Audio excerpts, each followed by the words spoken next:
یہ نفس کی حکومت قرآن کہتا ہے، بحران ہوتا ہوں، 2 جگہ یہ مضمون آیا ہے۔ ارأیت من اتخذ الہہ ہواہ افانت تکون علیہ وکیلا۔ اے نبی، تم نے دیکھا اس شخص کو، اس کے حال پر غور کیا جس نے اپنی خواہش نفس کو اپنا الہ بنا لیا ہے۔ اللہ اکبر!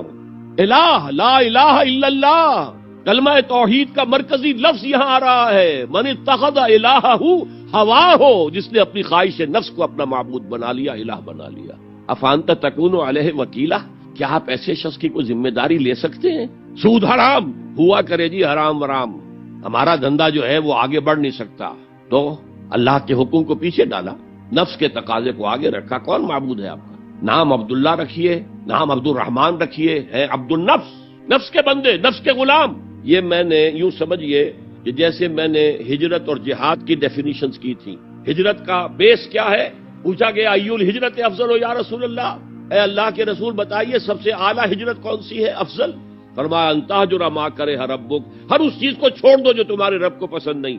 آج رات ہی سے آپ ہجرت شروع کر سکتے ہیں۔ جائزہ لیجئے کیا کیا چیزیں میری زندگی میں خلاف شریعت ہیں، جو اللہ کو ناپسند ہے، فیصلہ کیجئے کہ آج کے بعد نہیں ہوگی۔ ہجرت شروع ہو گئی، افضل الہجرہ، سب سے افضل ہجرت شروع ہو گئی۔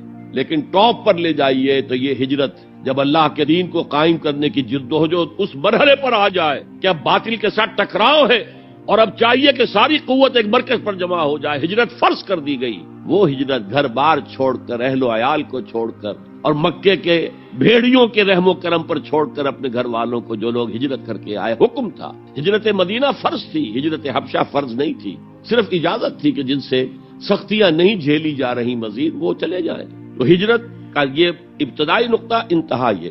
جہاد، المجاہد من جاہد نفسہ، جہاد تو یہاں سے شروع ہو گیا، اپنے نفس کے خلاف جہاد کرنا۔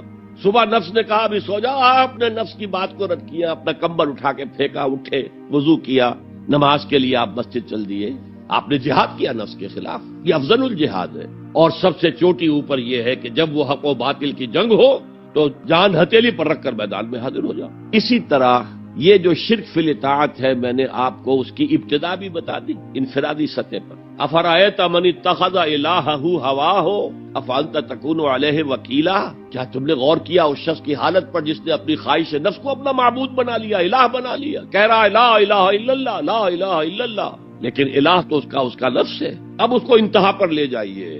عہد حاضر کا سب سے بڑا شرک عوامی حاکمیت کا تصور ہے، حاکم اللہ کے سوا کوئی نہیں، ان الحکم الا للہ۔ ظاہر بات ہے فرعون نے اگر دعویٰ کیا تھا میں تمہارا خدا ہوں، تو کیا اس کا مطلب یہ تھا کائنات میں نے پیدا کی ہے، تمہیں میں نے پیدا کی ہے؟ ذرا سوچئے۔